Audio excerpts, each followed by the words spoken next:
Hello my dear friends, today we will consider a very interesting project called the Concept Poverty Chain. What they do? They work with some of the world's poorest people to transform their lives. They do this by transforming into action the concern of our global supporters, team partners and the communities themselves. They work in a number of program areas with particular focus on helping people recover from disaster, get nutritious food and educate health care, and strengthen their resilience to the effects of climate change. Where they work? They work where we are needed most in response to both disaster and chronic extreme poverty. They focus our efforts on the most vulnerable communities and often some of the hardest to reach. They are working in 25 countries across Africa, Asia, the Caribbean and the Middle East.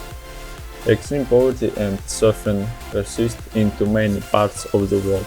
1 billion people struggle to live on less than $1.19 a day. That's unacceptable.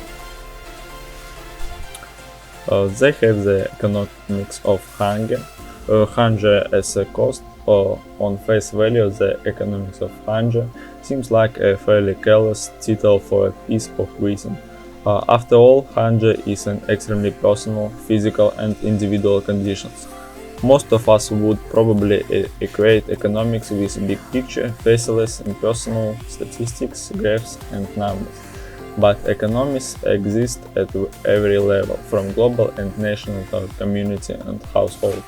In many parts of the world, hunger plays a key role in how these economies function.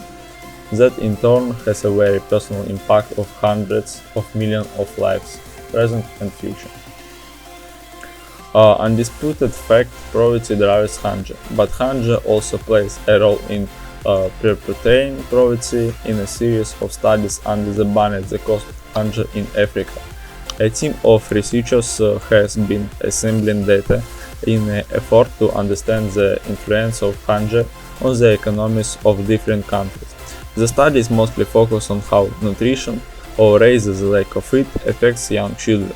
So far, the findings confirm much of what experts already suspected. The human cost. These statistics are depressing from an economic standpoint.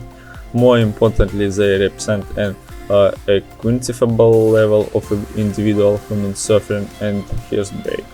Imagine as a parent knowing that your inability to adequately provide for your children means that they will never have a chance to reach their full potential. Solutions? There are many, but the fundamental issue of hunger's negative impact on economic growth can be addressed without a comprehensive series of coordinated actions designed to eliminate child malnutrition. That's what Sustainable Development Goal number 2 was designed to do, and it now looks very likely that those targets with